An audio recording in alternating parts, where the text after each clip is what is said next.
So we have the normal magnetic field here, 43, 44 micro Tesla. And the exact same thing here. It's actually less, 42 to 43 micro Tesla. There are absolutely no magnetic field fluctuations in this piece of stone.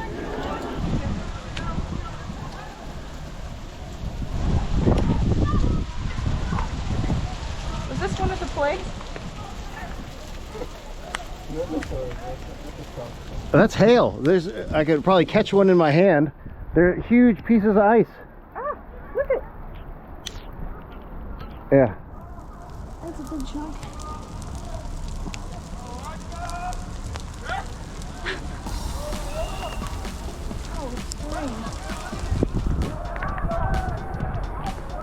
People are freaking out. Everybody's like, ah! Well, you just got to see an exclusive. All right, everyone, welcome back to the land of Chem. I'm your host and the author. My name is Jeffrey Drum. Thank you all so much for joining me again. All right, everyone, welcome back. Now today, an on-site expedition to the Giza Plateau to investigate the subterranean industrial infrastructure that connects various components of this chemical manufacturing and mining operation, including absolutely spectacular footage of an extremely rare hailstorm inside the Eastern Temple of the Central Pyramid. Sunday site visits are back. Ladies and gentlemen, as always, thank you all so much for the support. I think that's it for today's intro, so without further ado, let's get right to it. All right, everyone, here we go with tonight's episode.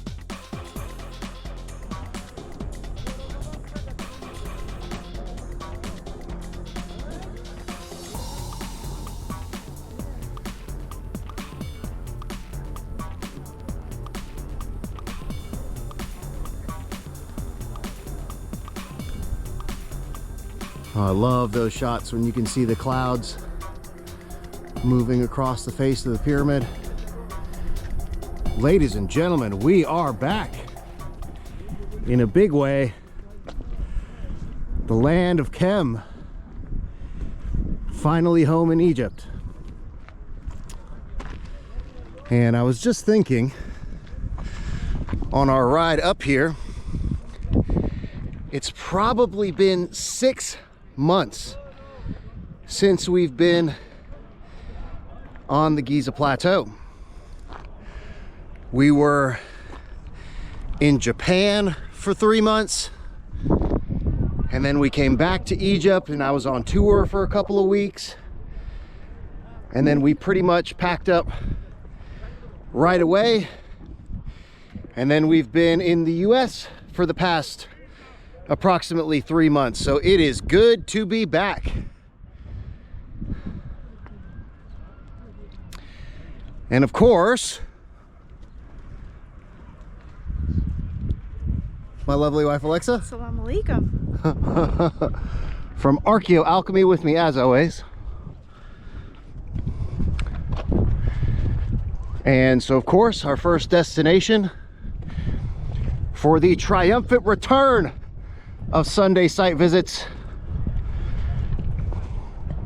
For those of you that are new to the channel, Sunday site visits are a series where we go to ancient sites around the world to explore and document on site the evidence for the various theories presented here on the channel, including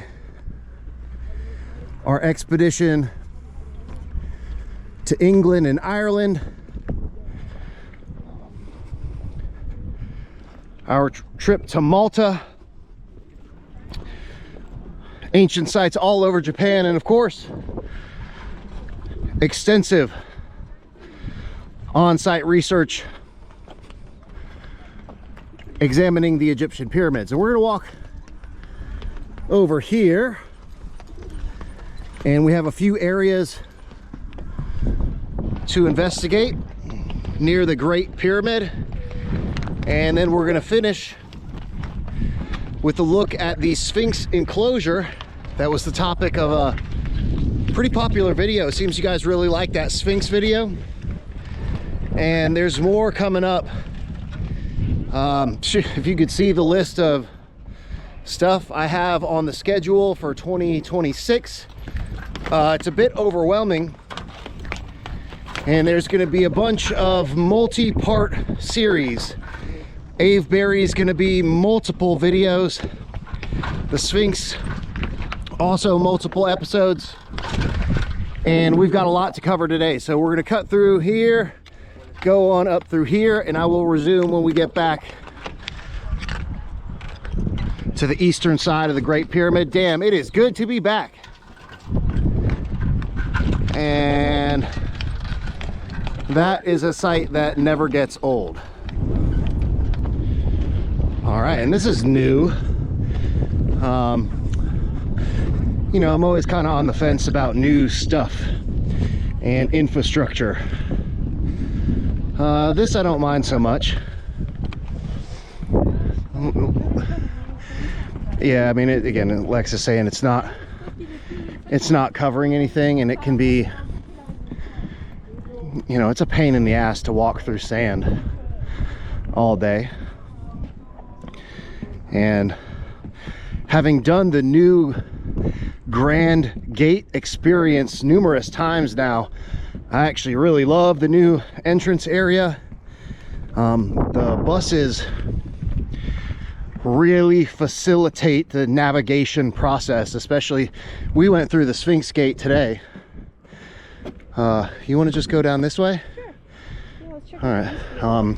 I'm certain that this walkway just connects into the existing walkway around the, well, we'll go check it out in a little bit. But anyway, you know, some stuff they do around here is actually good for the experience. Other stuff, not so much. But I will say,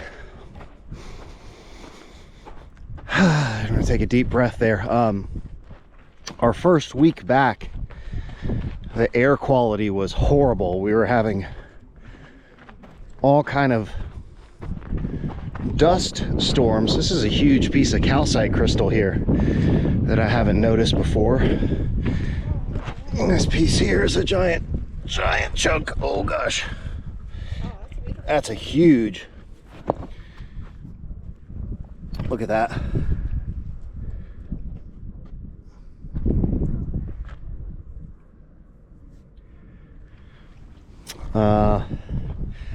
You know, anytime you see these fragments, it's like, what was the original piece? Calcite crystal is kind of few and far between on the Giza plateau. One very interesting note that often goes undiscussed about the Great Pyramid: the lowest section of the well shaft was actually reported to have been calcite crystal. And during one of our private expeditions into the Great Pyramid, go watch that video on the subterranean chamber, we found a small chunk of calcite crystal in the little vestibule or antechamber leading into the subterranean chamber. The only other piece in situ that I know of is in the eastern temple of the central pyramid. And then of course we've also investigated the crystal temple. It's a really, really beautiful shot. I love this view. All right, so we just happened to be over here, so I might as well talk about it. In the previous episode regarding the Sphinx and the symbolism thereof, at the very end of the video, I put in some footage from one of my tours where we were joined by, well, I won't say this guy's title or what his name is, but a representative of the Ministry of Antiquities and an administration official here on the Giza Plateau, a good friend now, and I really like this guy. And so this is what's known as the Isis Temple here, and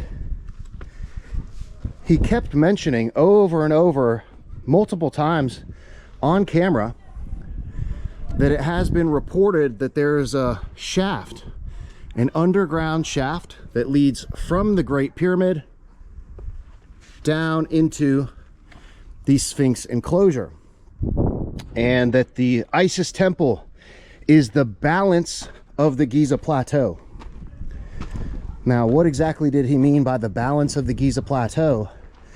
You can see here that there is a, one of these vertical bedrock shafts over here, and we'll be getting to the function of all of that coming up very soon.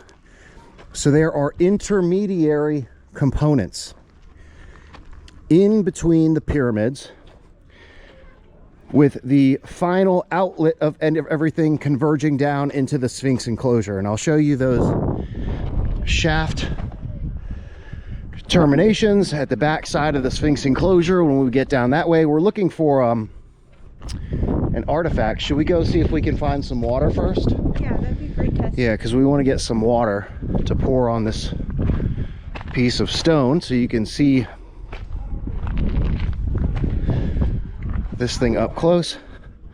All right, so we'll be right back. We're gonna go get a bottle of water from one of these people up here, and we shall resume our quest in the area known as the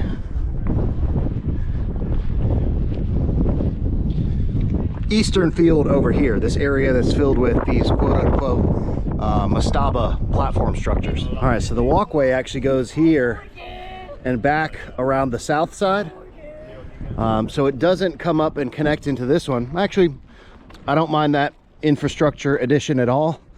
When it comes to walkways and stuff at ancient sites, it allocates the traffic to reinforced structural areas, which is a good thing. They are trying to preserve the Giza plateau, and by having people walk on the walkways, it eliminates people doing exactly what we're about to do, which is wandering off the beaten path, which you're still totally allowed to do that here. But, it just keeps the touristy looky-loos, just stay on the road. I wonder how long our favorite fossils will survive. Yeah, so like I was just saying, that there's a big fossil embedded in the limestone bedrock. Again, this is all nummulitic limestone. We're walking on bedrock that was the bottom of the Tethys Ocean millions of years ago. So yeah, let's go this way. Yeah, it's this way. Yeah, I don't remember which avenue it is. I think it was the second one on the left. I think you're right.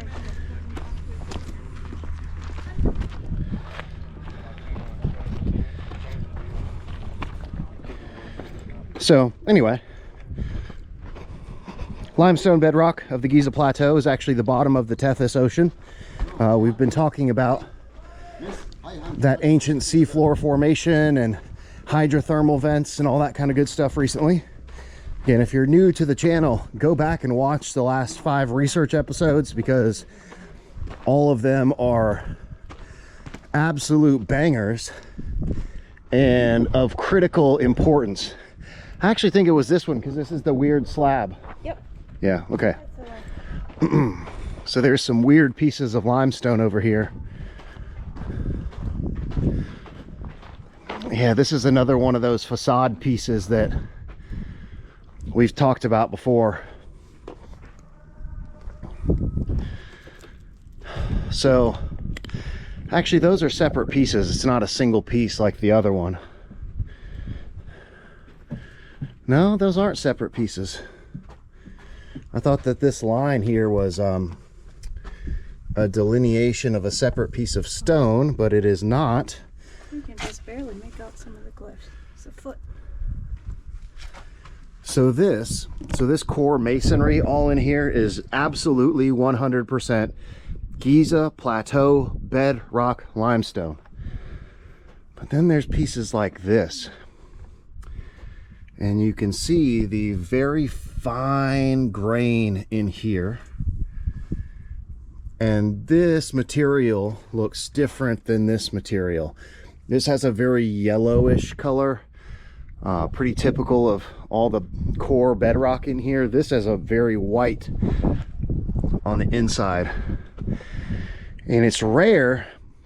So most of the core blocks are, you know, big cubes or rectangles. We found several pieces like this that are like flat slabs, and that's a single piece.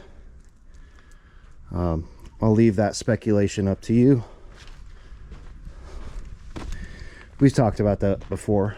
Again, if you're a new subscriber and you haven't seen the 112 Sunday site visit series, 112 different episodes, this is the other piece of odd looking limestone. This is probably a roof piece.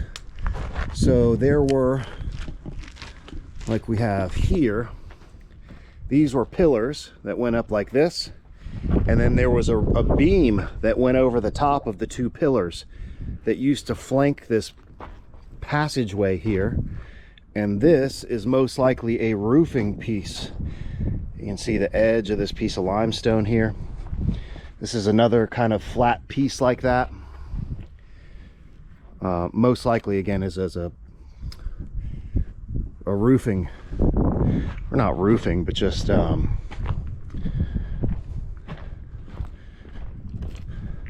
sort of a lintel, I guess is the correct term. I think it's this one right here, babe, right? Yeah, I think so too. So I'm gonna waste a whole bottle of water here. Did you drink some? No, I don't drink water. I'm just kidding. All right, so why don't you hold the camera here? So we found this thing last time, and this piece of stone is really, really strange. You hold that. I'm gonna do an experiment. Well, not an experiment, but just clean this thing off a little bit so that you can see.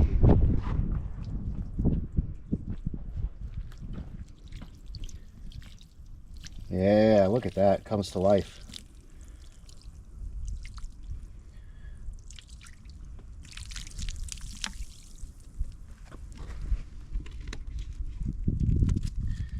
Here, will you hold that, please? Thank you.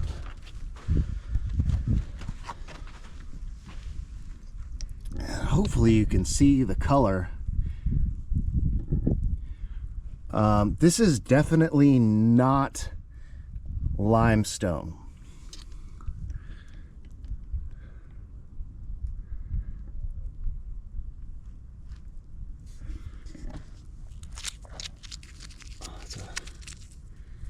It's a Crystal? little quartz or something here, crystal. I think that's just in the sand that was in here.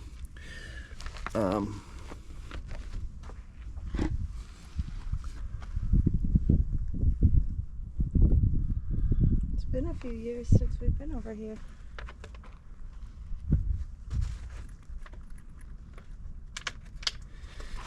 This piece in particular here, I mean, this is like a red crystalline formation in through here. Do you have some more water? Yeah, we can get more. Try to clean this off a little bit more. So the reason I wanted to look at this, and this is a topic of another upcoming video. Yeah, look at that.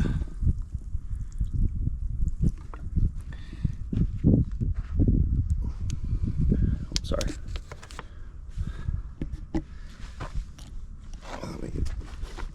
I can't see shit on the viewfinder, but hopefully that's coming through.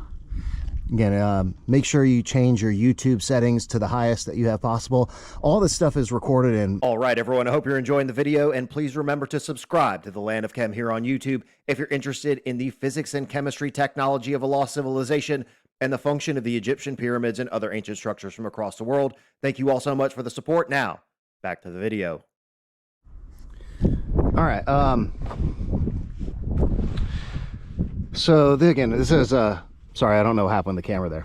I had to check and make sure I was even recording the past 10 minutes. Again, hopefully you can see the very vibrant color of this piece of stone. It doesn't look like iron oxide. Not like the deposits that are all over the Giza Plateau. We also got a chance to visit an ancient cinnabar mine when we were in Japan. And I don't think it looks like that piece of stone. However, it has been reported. So people always ask about mercury this and mercury that in Egypt. So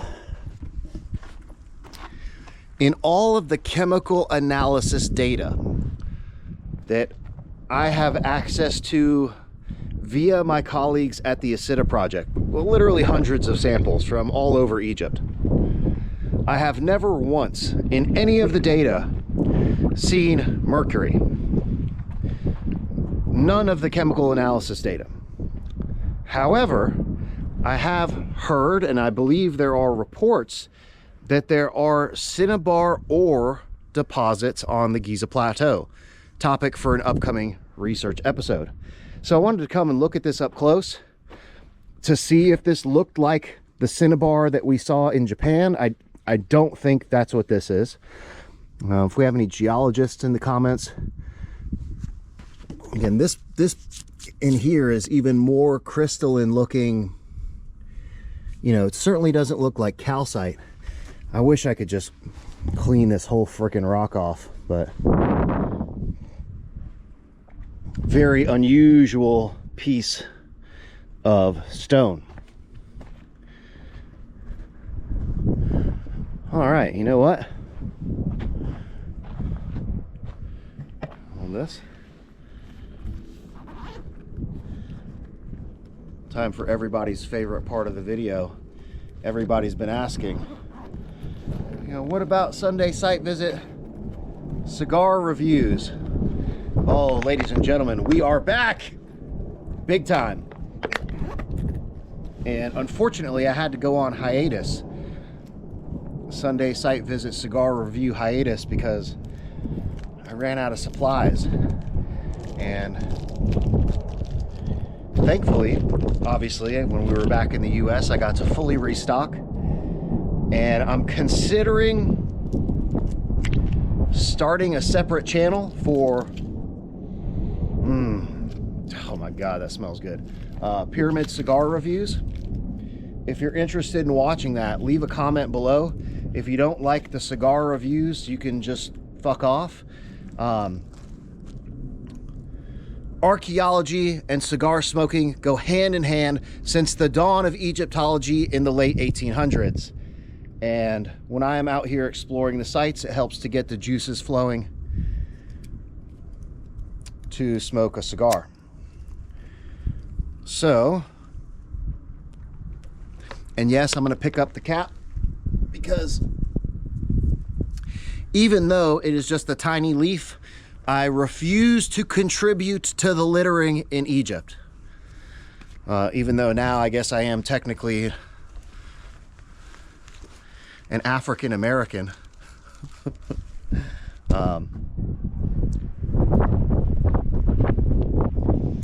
So this Hoya de Nicaragua CT Antaño.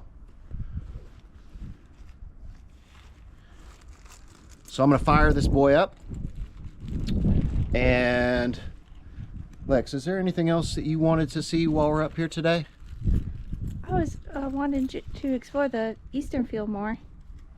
Eastern field. So. And did you want to see the shaft at the Isis temple? Yeah, Hoya de Nicaragua Antaño CT. I first smoked these when we were in Malta. I went to a cigar store in Malta and bought a bunch of these, and it's a fantastic cigar. Man, it is so nice.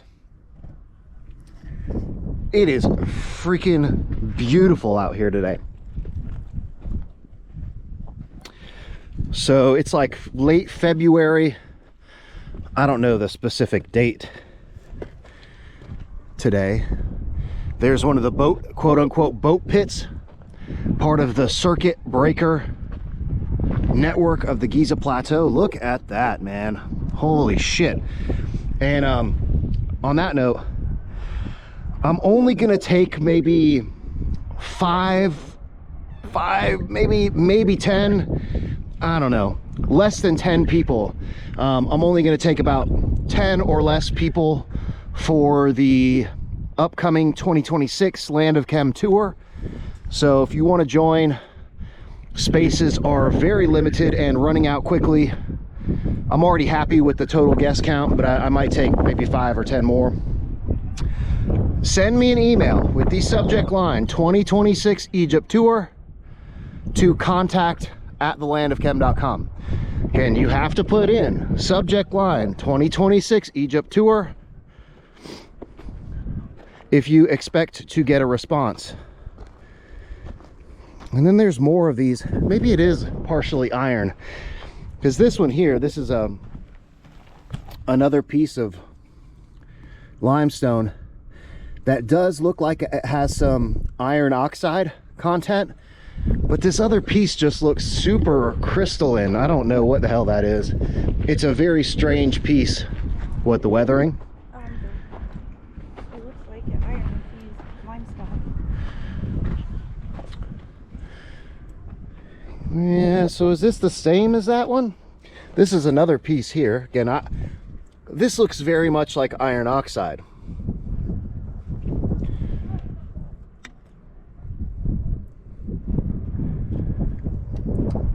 So you see the big chunk of red here. And this is definitely bedrock limestone. Again, if my bum geologist of a brother, who actually is he's a master's level geologist, and if he would get his ass out here, we could look at these rocks, but looking at rocks is actually not his field of expertise when it comes to geology. He does petroleum geology. Yeah, I mean, this may be limestone with just some calcite inclusions that have iron oxide content. I don't know, it looks different. Strange rock. All right, so left or right, babe? Left. All right, so shall we do?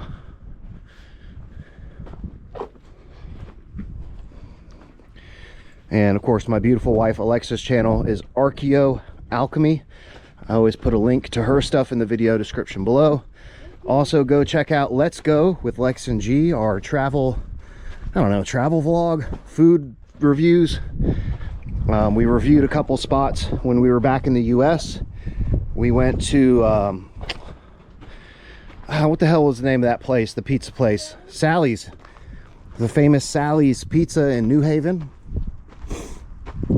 We did some places in Florida. There's the old Great Pyramid there. If I walk by a bunch of stuff, you're like, oh, what's that, or what's that? I have covered all of this so extensively that, you know, we really only walk and focus on a few areas on any particular Sunday site visit. Again, go watch. I have a whole playlist of all of our Sunday site visits. You want to go down this one or next one? Yeah, so this is a bunch of reconstruction here. Obviously those blocks on the top are not original. And yes,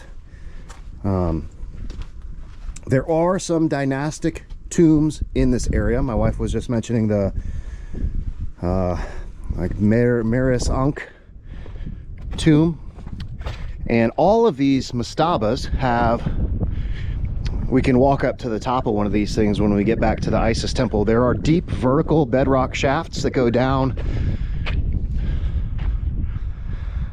It's an interesting housing there. It's not really a false door.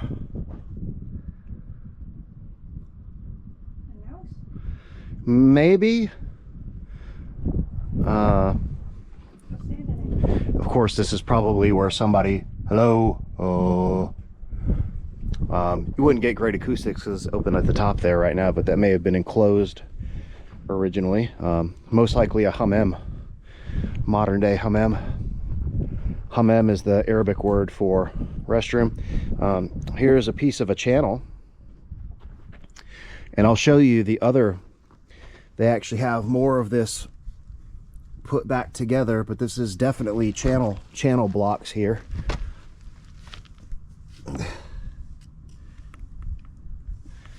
And I'll show you when we go back around that area, there's another where one of these components has been put back together. And again, one of our Giza Plateau official guides was saying that it may have also been metal lined, like a copper pipe, similar to what was found at the Pyramid of Sahura. And yes, it is an archaeological fact that they did find copper pipes inlaid in the conduit network at the Pyramid of Sahura. Go check out any of my episodes. So this is probably what it was originally. So like a naus. Well, it is a false door too.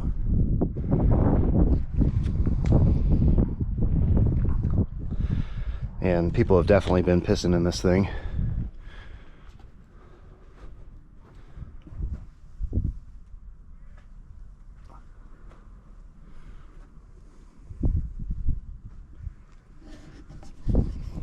All right, been blabbering along.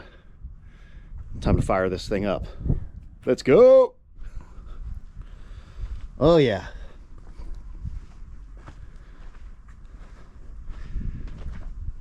So right before we left, you know, to give you guys some behind the scenes of our life in Egypt, right before we left, so we just moved into our new apartment. I'm sure you noticed, if you're a long-term subscriber and follower, the new background. Look at that background. Look at that. Not a chemtrail in the sky. This is what clouds, these are clouds, ladies and gentlemen. And it looks like there may be, we've actually gotten some rain, but perfect day to be out on the Giza Plateau. So we found, before we left, we were scoping out the neighborhood where our new apartment is, and we found an awesome rotisserie chicken place. So my pre-Giza breakfast of 3 eggs, some rotisserie chicken, and a giant pot of tea. And now cigar life is pretty good.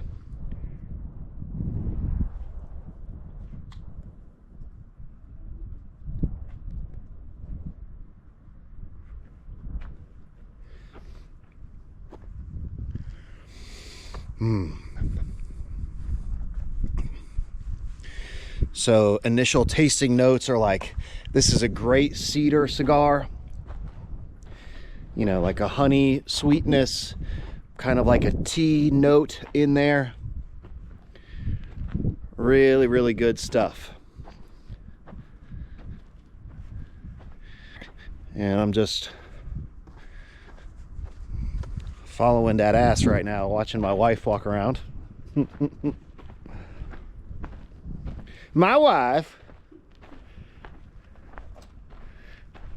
This is my house. Entry, please. Okay, so here's a good block. You see all this stuff? All of those are shells. Look at that one. That's a good one. All of this, that's a shell. We found these. They look like drills, drill shaped. All of these are shells. And this is nummulitic bedrock limestone. Again, this was the bottom of an ancient seafloor, and you have all kind of shells and fossils and shit. Awesome. That's one of my kind of not recent discoveries, but one of my favorite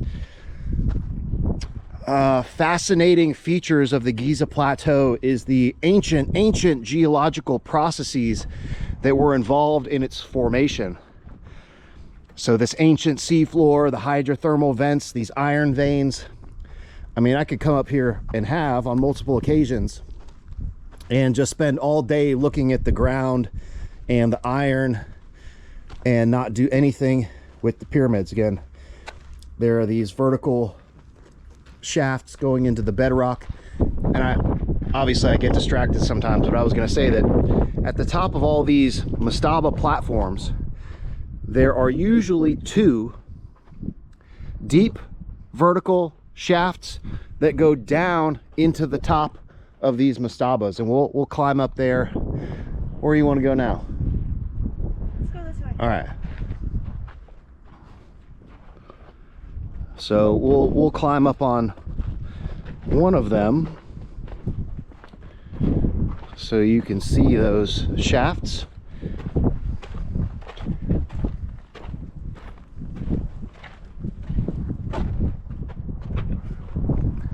That gate is another shaft. There's one here, there's one there.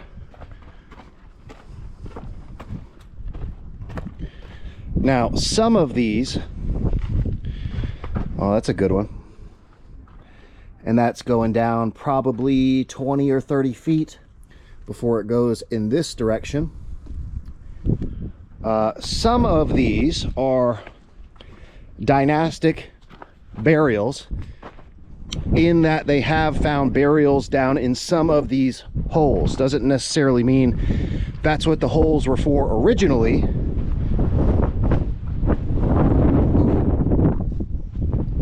Turn around so you don't get that in your face. It was a whew. And again, to all the new subscribers, if you don't like the sound of the wind, for those of you who don't know, I'll go ahead and say this. Detachable mics with windscreens are not allowed on the Giza Plateau. Windscreen mics will be confiscated when you go through security. So A, I can't bring one up here because they will confiscate it. Any furry mics will be confiscated. Remember that if you come to Egypt. Specifically detachable ones. So don't bitch about the wind. If you don't like the sound of the wind, I highly recommend not coming to Egypt and just stay in your mother's basement. Also, the wind is a part of the experience. The wind blows out in the desert, and that is part of this Sunday site visit experience, is for you to see, feel, and hear what it is like to be out here on the Giza Plateau, or any other ancient site for that matter. So even if I could bring a windscreen mic, I wouldn't.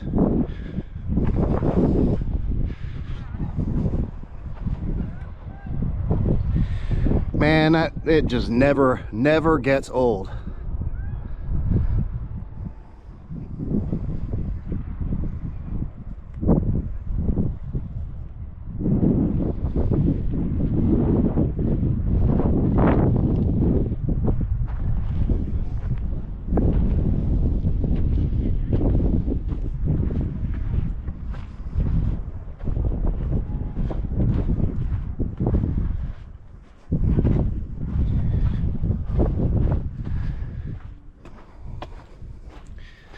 And I just saw Alexa around the corner over here, so I'm gonna follow her around.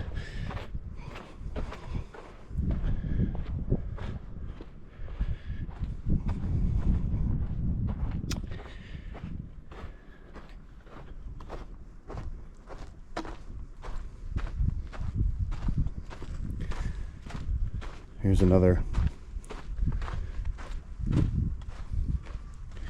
Again, these things are all over the place.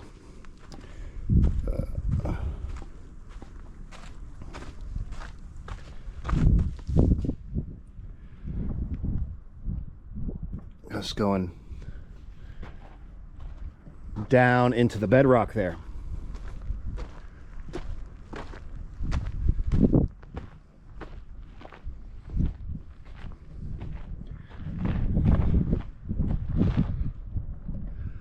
And that over there is Jebel Gibli. So we've been talking about the Tomb of the Birds and the underground cave and tunnel system below the Giza Plateau. And to my knowledge, there are at least 3 entrances here on the Giza Plateau into this cave and tunnel network. There's one at the Tomb of the Birds. There's another one inside the bedrock enclosure that surrounds the central pyramid. And the third one is at Jebel Gibli. There actually might be 2 separate ones at Jebel Gibli.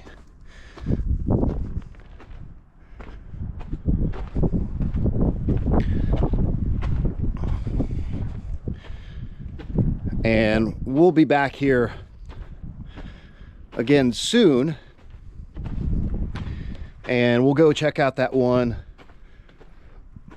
in the central pyramid enclosure. My wife loves checking out. She's looking at the false door over here, and there are, you know, dynastic hieroglyph inscriptions, and they have found burials and mastabas and stuff over here. So there really is, there's no argument that this was repurposed or at least reused during the dynastic period for burial purposes. But I don't think that was the original function of these things either, these mastabas. Oh, that's a real good one right here. The other one was probably 25 feet. This one is 10, 20, 35, maybe 40 feet. 10, 20, 30. Yeah, that's probably 40 feet to the bottom right there. Same as this one. And then there's a passage that goes in this direction. It opens up, and I can see a bunch of birds flying through there, and it goes underneath here. So there's absolutely a network of vertical and horizontal. The term that I've used here is distribution infrastructure. Like I said, there are intermediary shafts and chambers that connect all of the pyramids, our main chemical manufacturing facilities. There's subterranean industrial infrastructure below the Giza Plateau that connect all of these structures, that include distribution shafts and channels, and then also intermediary chambers. So we'll walk back around to the Isis temple, and when the guy was saying that, you know, it's the balance of the Giza Plateau. Oh, you're good, man, no worries. Oh, no, sorry. You want to be on TV? Oh, yeah, for sure. That's just some random dude. Say what's up What's up? to the subscribers. Argentina. Yeah, Argentina. Yes, Nice. Argentina. Are you Messi? Are you here by yourself? Yes. That's the way to do it. Yeah. Hell yeah. Solo traveler. Enjoy your time, sir. Thank you. You too. Absolutely. Thank you for including me. Of course.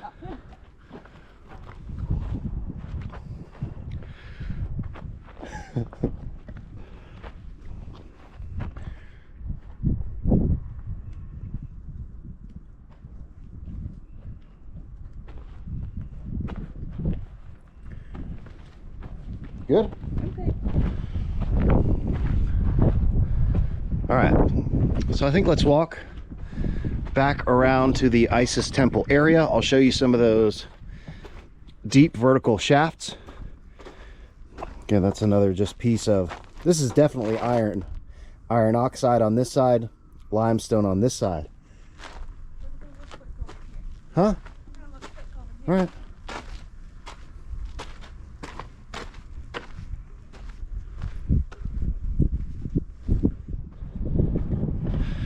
All right, while she's doing her thing, we're back. First third.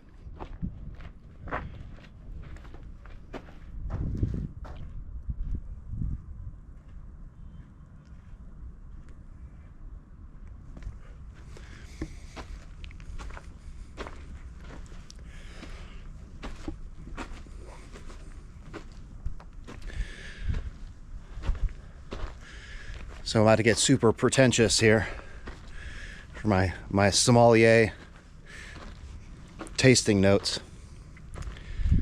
It's specifically a cedar, predominantly cedar wood flavor. There's definitely a tea note. The further down the cigar goes, the more it turns from like honey to molasses. This is a really, really good cigar. I love Connecticut wrappers.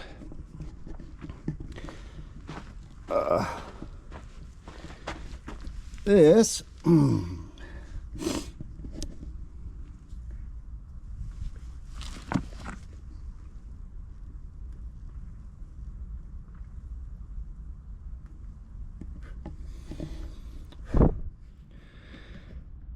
This is quartzite. This is not red granite. And it's not iron oxide. This is quartzite. And there's little tiny flecks. I don't know if you can see it. Little tiny flecks of green on here, which is verdigris, copper oxide. We found that other piece at Abu Sir that was also red quartzite that was just covered with copper oxide. I don't know if that's a natural process with red quartzite, but that's not red granite and it's not iron oxide. That's actually a piece of quartzite that has that green copper oxide on there. I really like it back here. It's super peaceful, and there's a good energy back here among all these ancient rocks. Let's go check out the view here.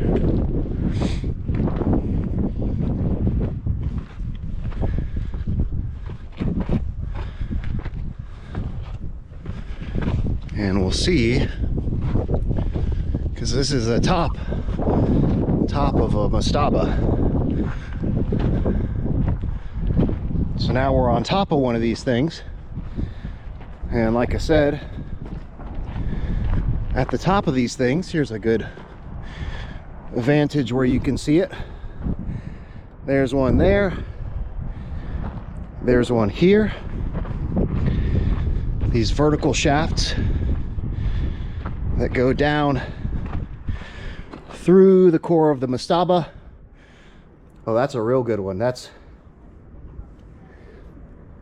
I mean, we're talking 50 or 60 feet down into the bedrock there. And that ain't no burial.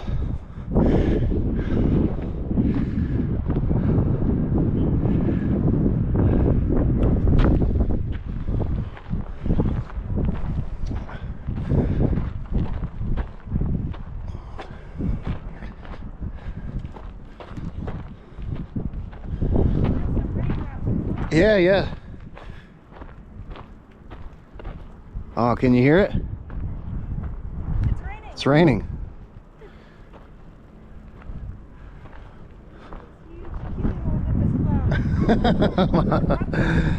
Yeah.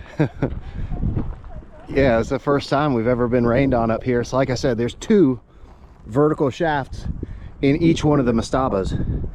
You can see the 2 gates on this one here, the second gate on this one. I can't believe it's actually raining up here.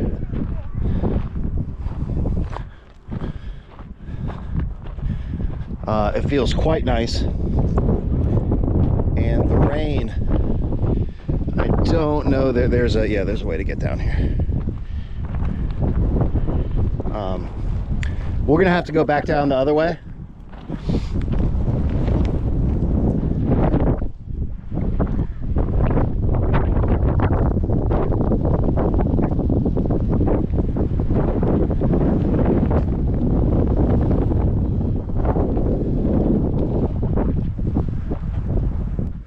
Oh, and shout out to Lex. Look at this.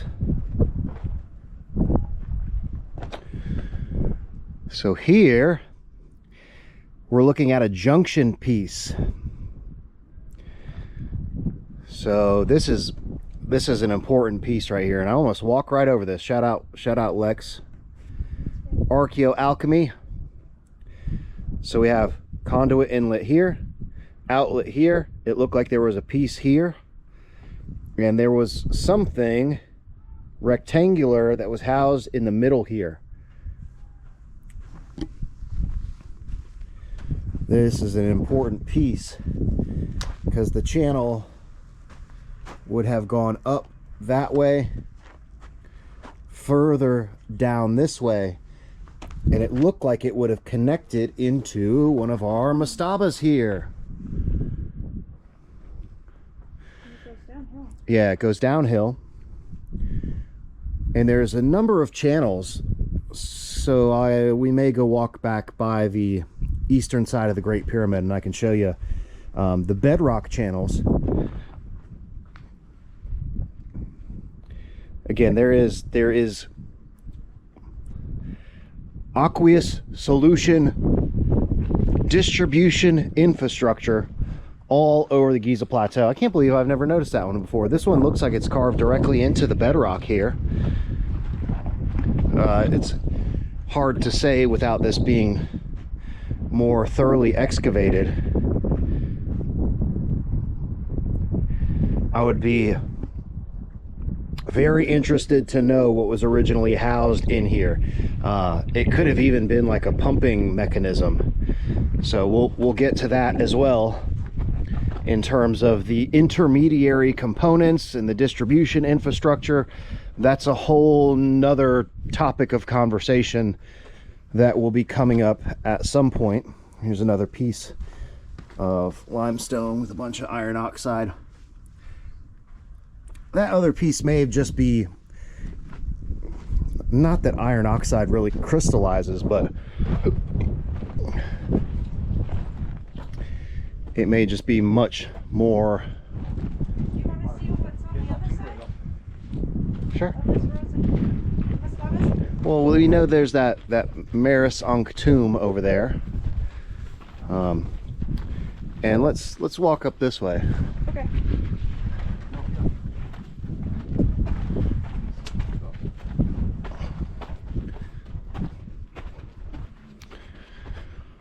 Oh, that was nice little rain. Always like it's only 2 seconds of rain, but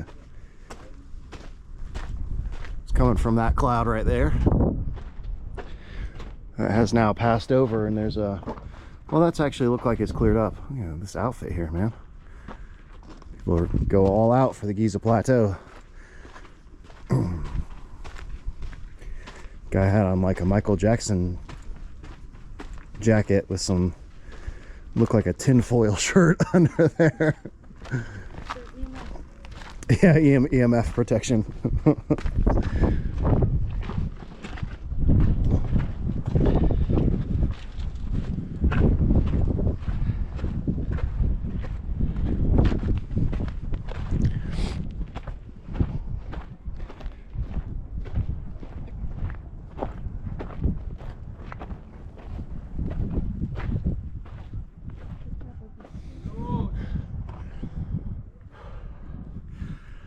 Yeah, you can see the top of the Sphinx head. You want to go look at it from here? Yeah, after the rain.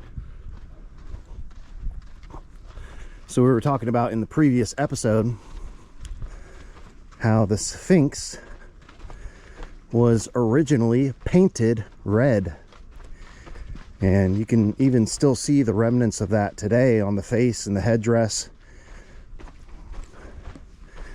And apparently there's a bunch of numbskulls that watch these videos that do not pay attention at all, that were saying that the dynastic Egyptians didn't build the Sphinx.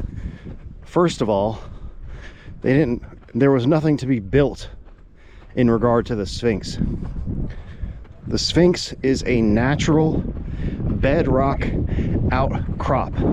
Nothing about the Sphinx was quote unquote built. The dynastic Egyptians turned the bedrock outcrop into a face, and then they put some casing stones around the outside of it to make a body.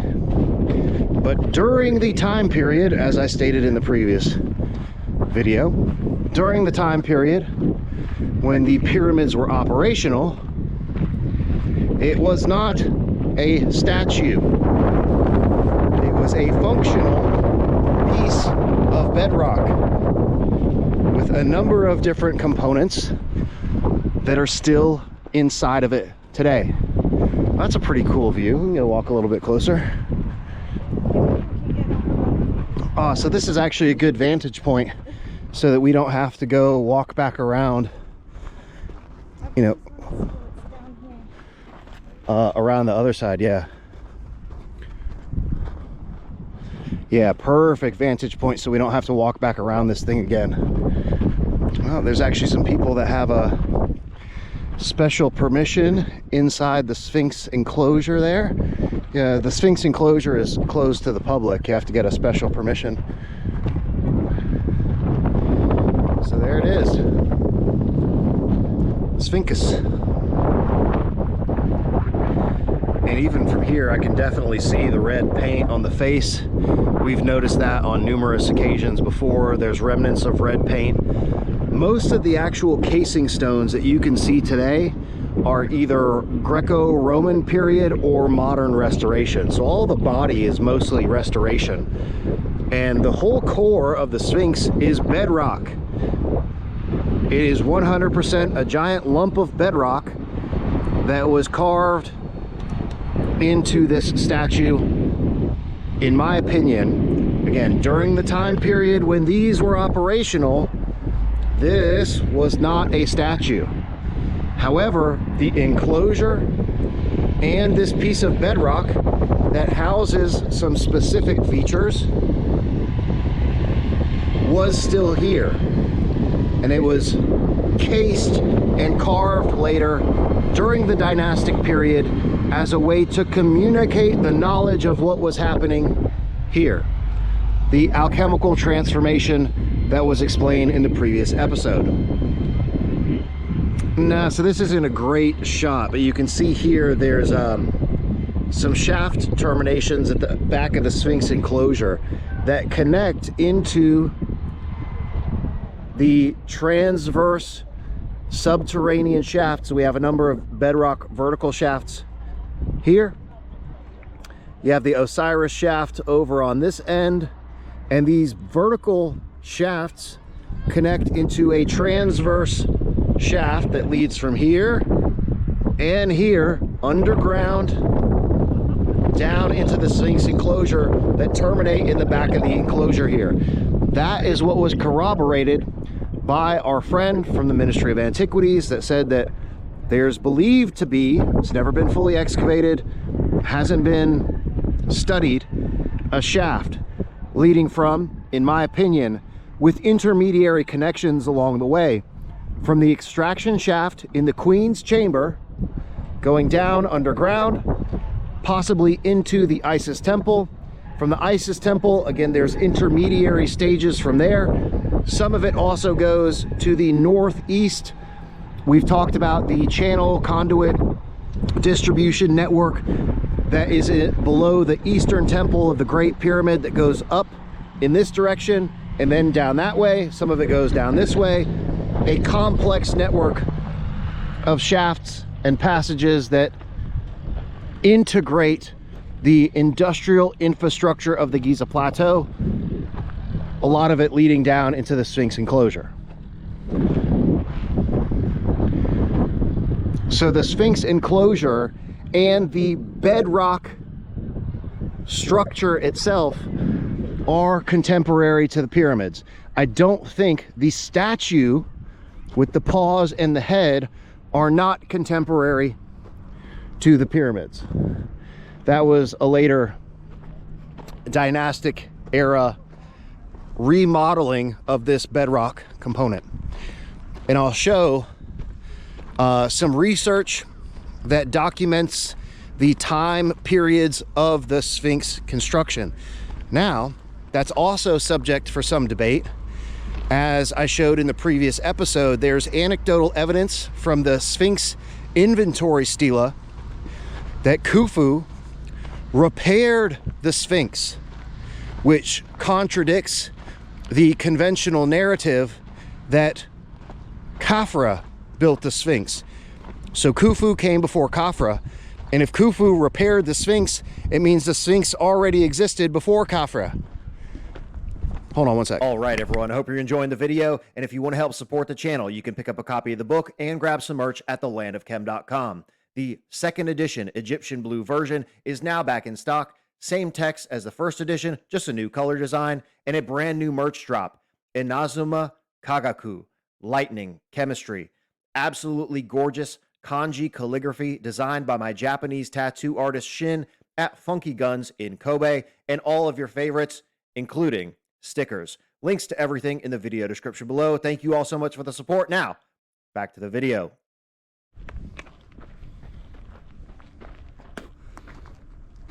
And I swear I keep hearing what I would love to be thunder. Some rather ominous looking clouds up there.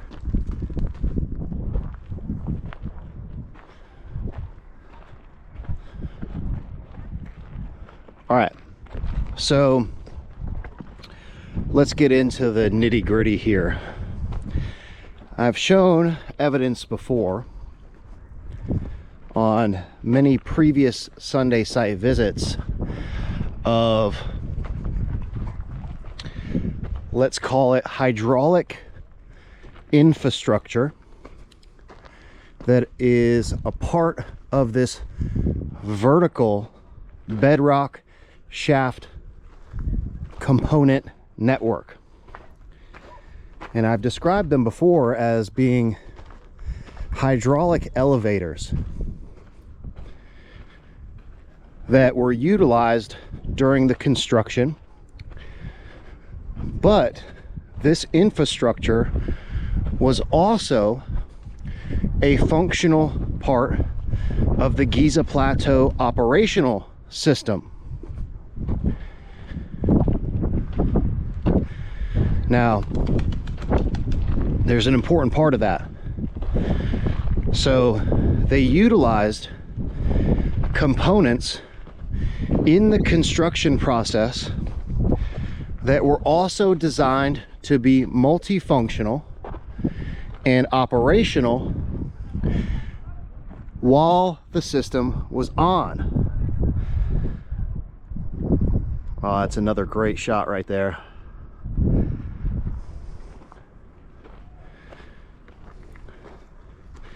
So very, very intelligent engineering in these structures, where things that were used for construction were also part of the functional system. And these hydraulic components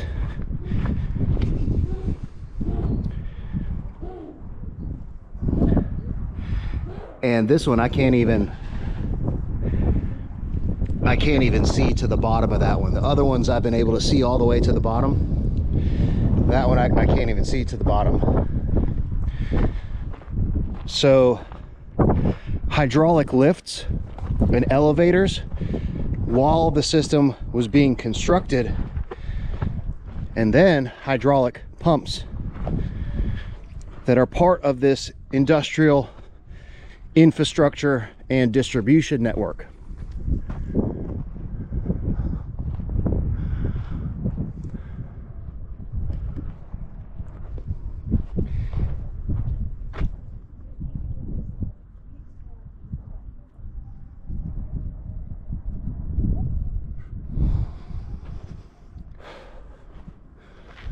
And yeah, when I take a long pause, I'm taking a big draw off the cigar. Final third. And this is my first cigar in quite a while, at least a couple of months. So I got a nice little nicotine buzz going on.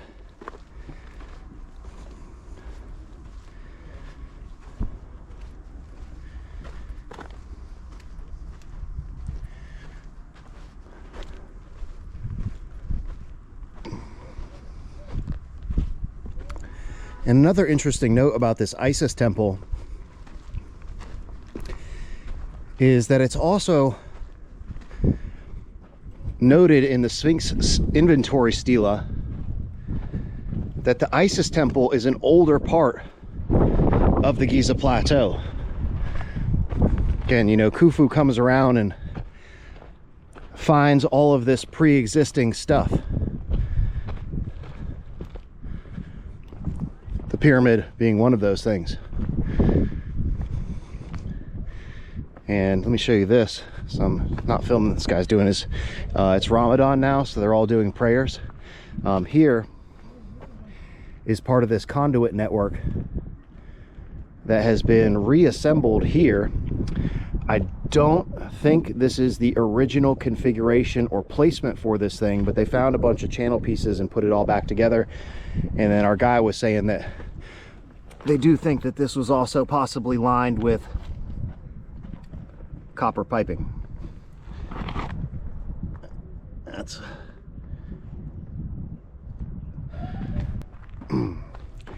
yeah, so it's Ramadan here in Egypt, and I didn't want to interrupt the guy's prayer.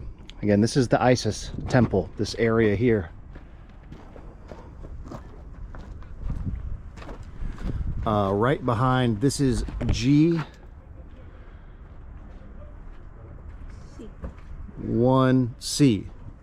So the nomenclature, so this is G1, Giza Pyramid 1, G1A, G1B, and G1C. So the Isis temple is here behind the third satellite pyramid. And the area is known as the Isis temple. And I agree with this guy that this is a critical juncture. Again, he kept referring to it as the balance of the Giza plateau. This is the actual enclosure of said Isis temple. This is a critical part of the system here. And we're going to take a look up on these mastabas because there's two immense shafts. Now all these vertical shafts are super deep. Again, some you can see 40 to 60 feet down.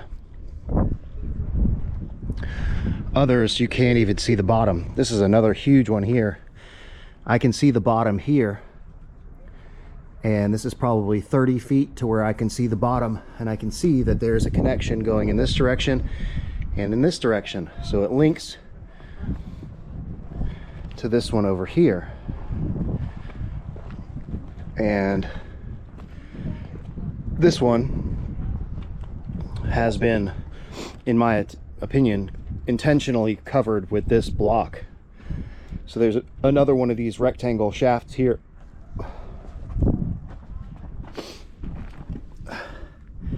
This one even more filled in. There's just a bunch of trash down in there. But this is again a juncture of all of this industrial infrastructure. There's a shaft here, there's one here, there's one here, there's one here. They're all over the place in this area. So again, if these were part of hydraulic pump systems, you know, this is a junction of that infrastructure that is connected into various areas across the Giza plateau.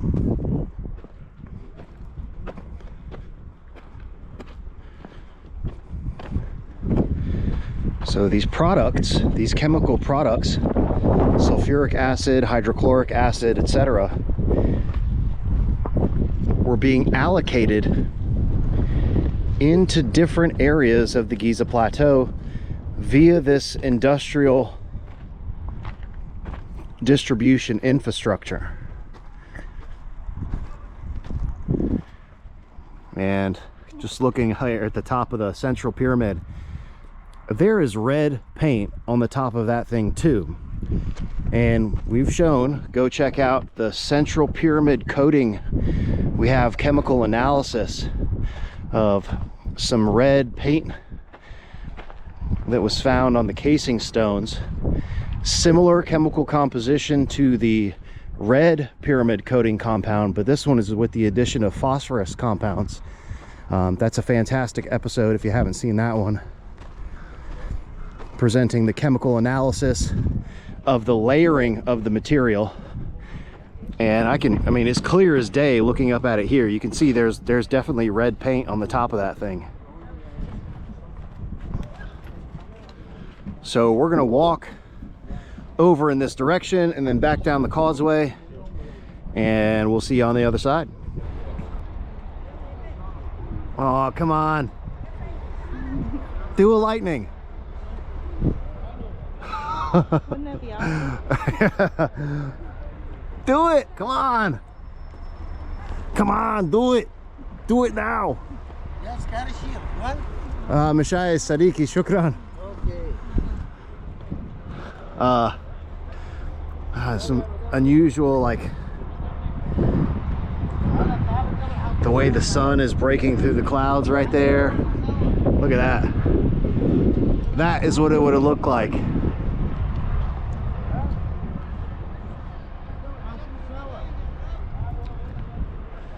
The formation of cumulonimbus clouds above the pyramids. That is pretty freaking cool.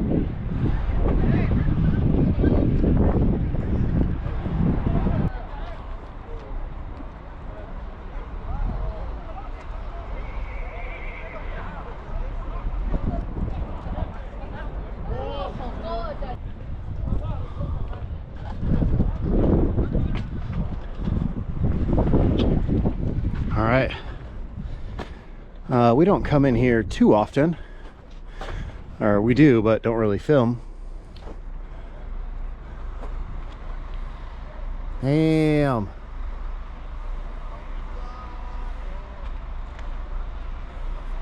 Man, that is something else. What a day.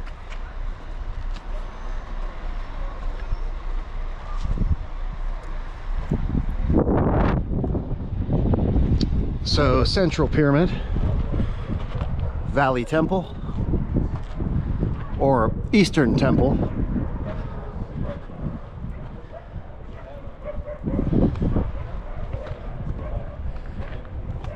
And the rain is coming down again.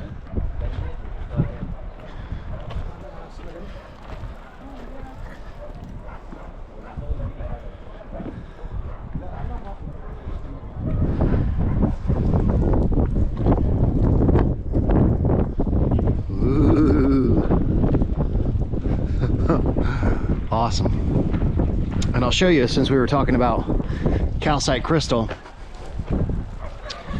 really the only in situ calcite crystal here on the plateau. You are brother. Sadiki, Isaac. But I don't know why you don't come to say hi.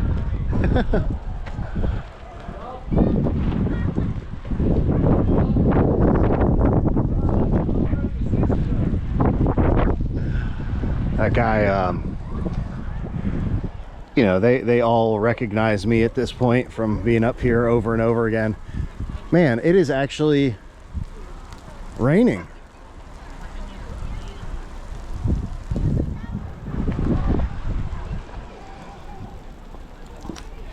And here are our two in situ blocks of calcite crystal. This is calcite crystal in here. It looked like it originally went here and then in through here. So just a small section of the eastern temple of the central pyramid. This section in here is all calcite crystal, and you can see here the big vein of, man, it's actually coming down to the point where holy shit.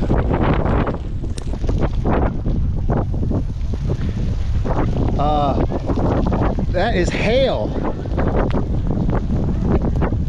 It's hail. Look at this. Those are ice, pieces of ice.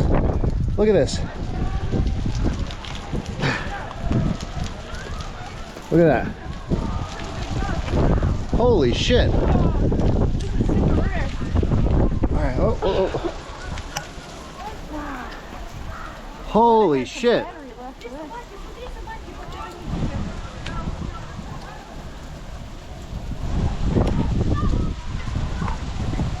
Was this one of the plagues? That's hail. I could probably catch one in my hand.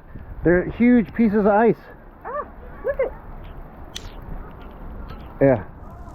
That's a big chunk.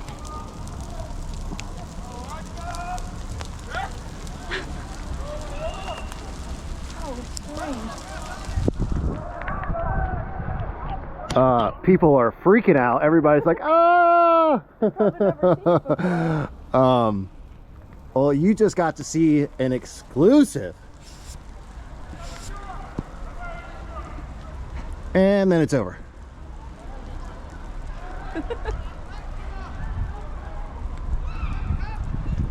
What the hell? That was odd. I mean, it's not even cold here today. I would say it's what, like in the 50s? 50s, 60s maybe. Fahrenheit. We were Like sweating 50 to 60 Fahrenheit. So definitely not cold. That was a surprise. Okay.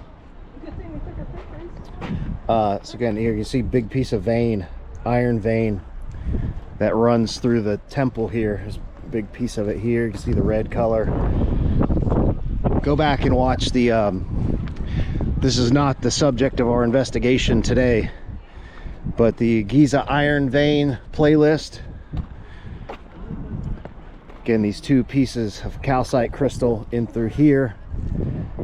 And then of course the infamous granite conduit, now nice and shiny and cleaned off.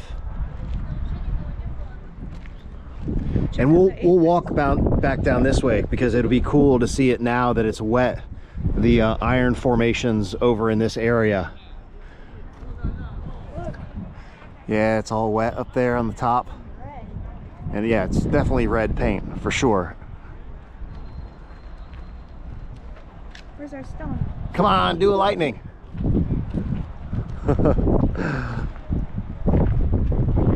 And this iron, this is all iron in through here. Look at how melted it looks right here, in through here.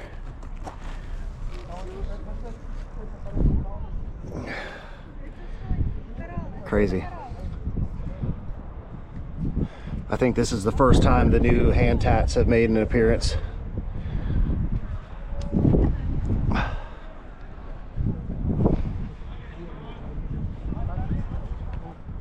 All right. Ooh, we'll clean this thing off here. All right, so now we're gonna go back down toward the actual Valley Temple, check out the Sphinx enclosure, and I think that'll be it today. And it's time to eat. All right, everyone, I hope you're enjoying the video, and please remember to subscribe to our 3 other channels: my wife Alexa's channel, Archeo Alchemy, our mutual international travel and culinary adventure channel, Let's Go with Lex and G, and the best channel on YouTube, Egyptian Trash Cats. For all you cat lovers out there, ladies and gentlemen, as always, thank you all so much for the support. Now, back to the video. All right, for old time's sake, and for anybody that's a new viewer, I highly recommend checking out the Giza Iron Veins playlist.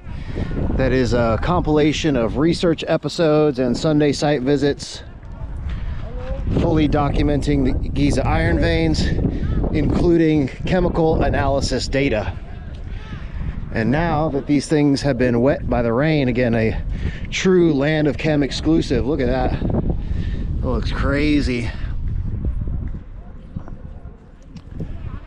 Having been washed off a little bit, you can see all of these veins moving in through here, all of which converge down in the pit. Everybody's favorite pit here on the channel. There's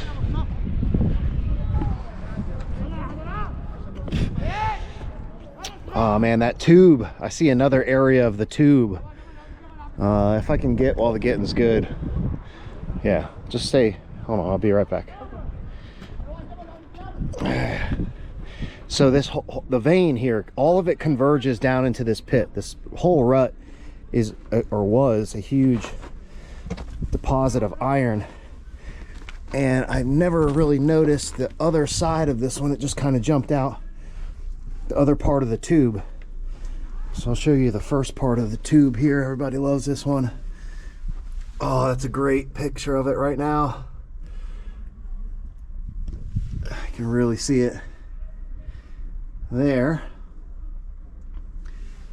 Again, this is my hand in size comparison, the inner part of the tube here, iron tube.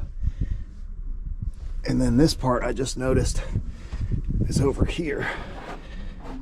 That part of this tubular formation here, it's huge, man. This is a crazy area of the Giza Plateau. This iron, it's not just iron, it's a whole bunch of other different metals, but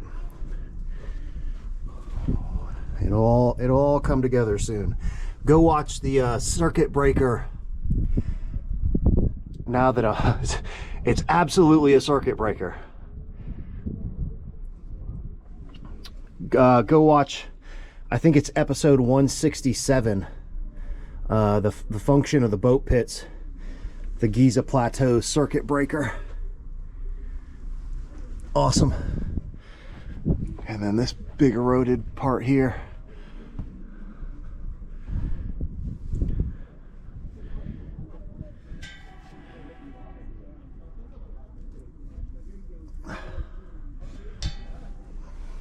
All of this is all acidic erosion down in through here.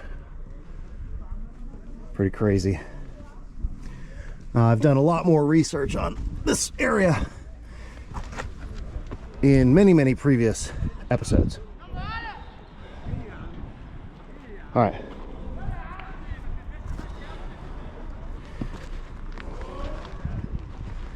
So now, and these veins poking out. It's part of a vein here and veins here. Now, a lot of people have suspected that these are man-made. I highly disagree with that. They are definitely natural hydrothermal formations. There is no rhyme or reason for the configuration of these veins. They are natural formations that branch out all across the Giza Plateau. What is man-made is the fact that they integrated structures into this natural vein network. The veins themselves are natural. And you can see this is a huge, this whole area here, this is all iron, all down in through here. All this down in through here, all this material up in through here. It's a huge deposit. So again, you have to remember how these hydrothermal vents work. So let's say there is a hydrothermal vent at the core of these things. It's depositing material out that form these veins in the bedrock of the Giza Plateau. And it's really evident walking around that these are not man-made metal wires. They're natural iron formations, but they strategically built specific structures to connect into this existing natural infrastructure. This is a huge, all of this poking out is just a big blob of iron oxide. You want a picture with the camel? Yeah. I thought I knew that's what she was looking at. You knew exactly. All right, we're gonna do camel pictures. I think this guy right here looks like a nice one. Yeah, that's cute.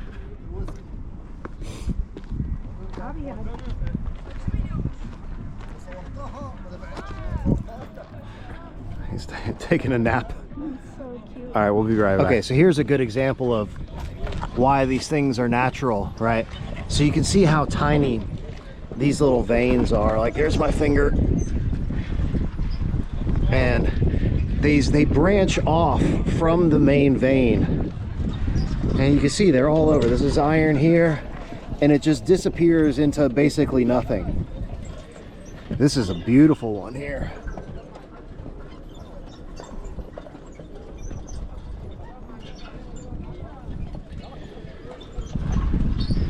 And they're literally all over the place, and it wouldn't have, if this was man-made, you wouldn't have this natural sort of dissipation of the deposit that just goes off into nothing.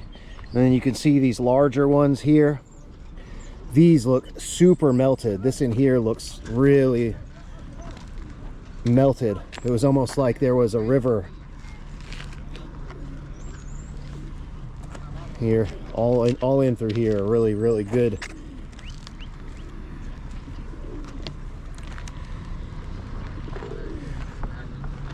And then you get to more sections like this, where this whole pit here, this is all iron in through here. I'll show you.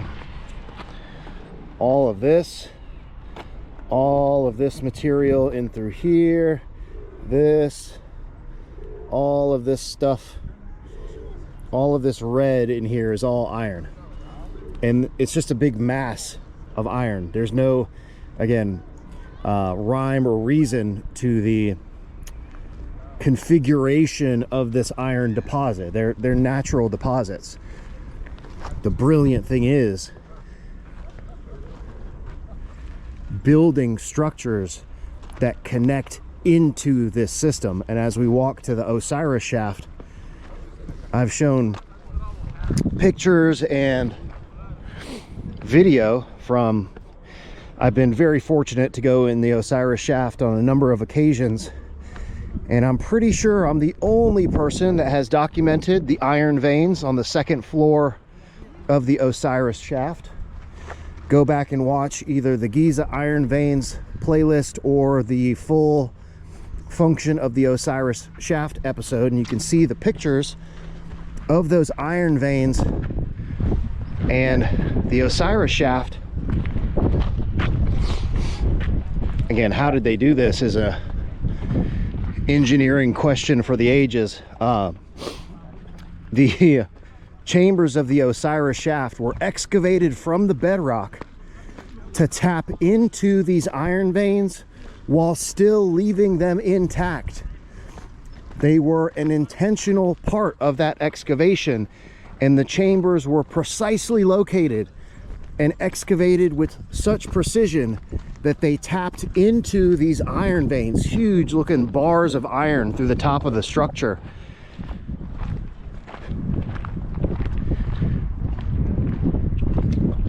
But they left them intact for a reason. Again, you can see this, there's a huge scar of iron coming through here, going out into that direction. Osiris shaft is right over here, and I have mapped all of these veins, indicating the vein that comes in this direction across. So this is two parts of a vein here. It splits branches off here. This is part of one vein that starts somewhere probably over here in the core of the Great Pyramid, goes underground. This is all bedrock here, rips through the bedrock here, going down in this direction. We have a number of huge vertical pits here, and then the Osiris shaft is over here. So the vein emanates from this direction, and then it comes over as I've indicated in my mapping process. I can't believe we just saw hail up here. That was wild. The fact that we got that on camera is really, really cool.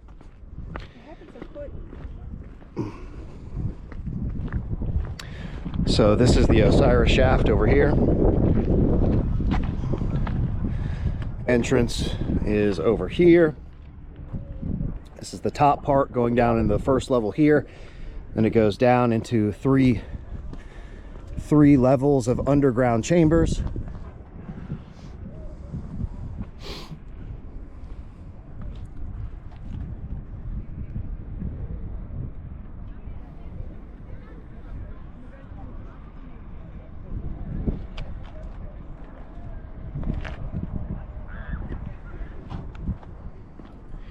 pretty awesome. Today was a really, really good day back. We're gonna walk down the causeway, go through the Valley Temple. I think I'll put in that little clip showing that those black stones in the Valley Temple are not magnetic at the very beginning, but we'll walk back through. Did you want to go back in there? Yeah, anytime I can do that. Yeah, so I'll do that again. We tested that on the way up here. There's been somebody made a video saying the black stones in the Valley Temple are magnetic. I tested that with a magnetometer and there is zero difference in the magnetic field. Also, red granite is not a magnetic stone. Yeah, so this is more.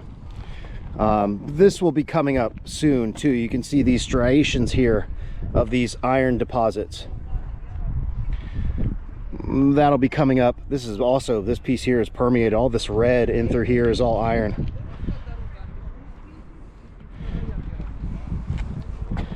Again, 2026 is going to be a huge year here on the channel. Again, if you saw the list and the names of titles I have for the rest of the year, not that I have the whole year planned, but you know, at least the next 6 months of scheduled videos are all like, if you've enjoyed the past 6 episodes, man, just wait until you see what's coming up the rest of the year. All right, we're gonna walk down here and go check out the Valley Temple, and yeah, there's a rainbow over here.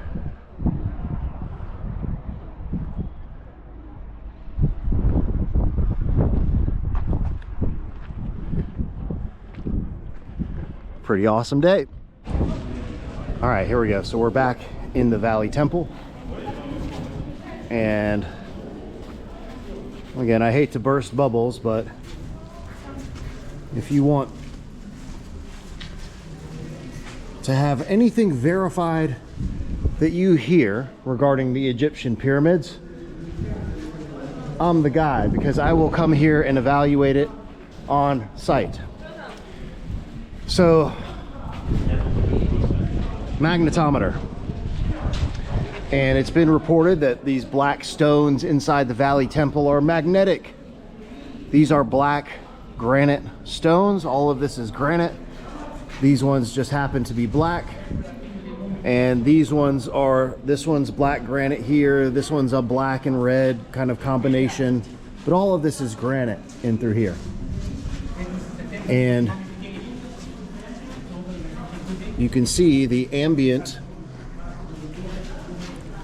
magnetic field here is kind of fluctuating between 44, 43, 44 microtesla.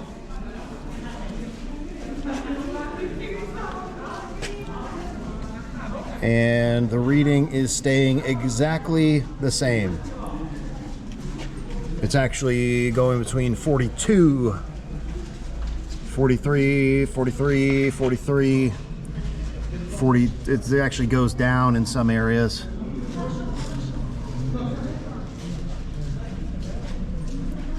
(42, 43, 43). Again, the farther I get it, the camera makes a small impact on it, so I'm trying to keep the camera at the same distance. So again, 43, 44. So not magnetic. These are black granite stones that are not magnetic stones. This one is the exact same here. Again, 40, it's actually less, 42, 42, 42 microteslas. It's going back and forth between 41 and 42. We're gonna go across, 42, 42, 42. Absolutely zero change in the magnetic field. Going down. 42, 43, 42. It's just kind of fluctuating back and forth. These stones are not magnetic. Again, I don't know where this stuff comes from in the community. Well, I can tell you where it comes from is clickbait and the desire to I don't know why people want to deceive people on YouTube by the Egyptian pyramids and the function and all this stuff is fascinating enough on its own without creating things that are absolutely false. At least the things I do here on the channel have some research evidence behind them and have the support of, as you'll see next week, I won't spoil the surprise, but I have something really, really exciting coming up for next week's episode. Again, I don't know where this stuff comes from or why people think that, but not magnetic. Sorry, not sorry. So now we're gonna go around into the Sphinx area so I can show you the back of the Sphinx enclosure, and then we will finish there for today. All right, we're calling an audible. The entrance up to the Sphinx area is absolutely jammed with people. No, hey, no, خلاص. شكرا.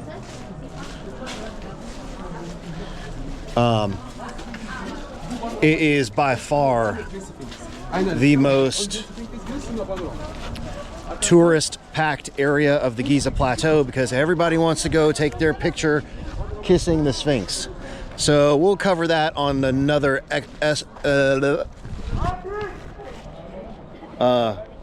what the fuck was I just saying? Sphinx. We'll do that another day. Today has been awesome. Really, really good to be home in Egypt. Finally back on the Giza Plateau. 6 months. It didn't seem like 6 months, but now I guess looking back at it, my lovely wife Alexa with all her frickers popping out today. It doesn't feel like 6 months, but then looking back on everything that we've done, we've been busy, and it definitely has been 6 months. So thank you all so much for watching. It's time to go eat hail on the Giza Plateau today. What? That's crazy. And again, the fact that we got that on camera is pretty amazing. So I hope you enjoyed today's video. If you like this, please subscribe. Stay tuned. Check out the Sunday site visit playlist, Giza Iron Vein playlist. I don't know what is next. Actually, I do know what's next for next week's episode. Oh, just wait.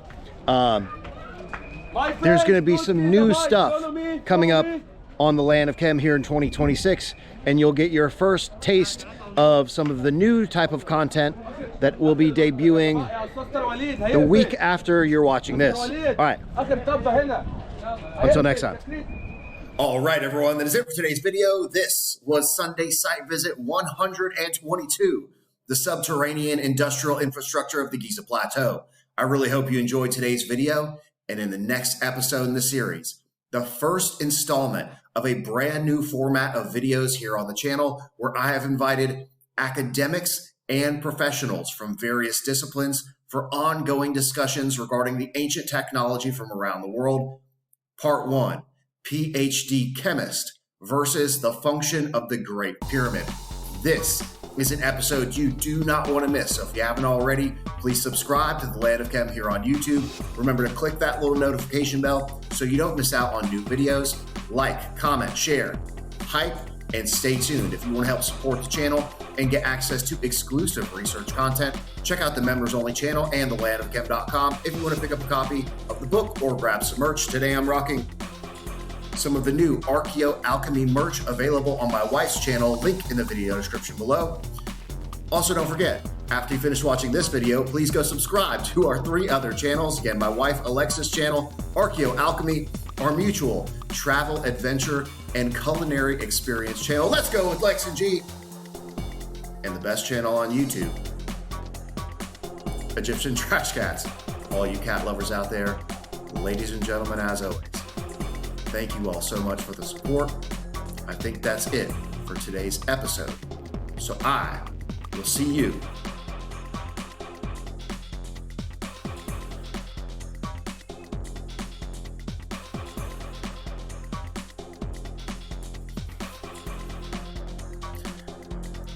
next time.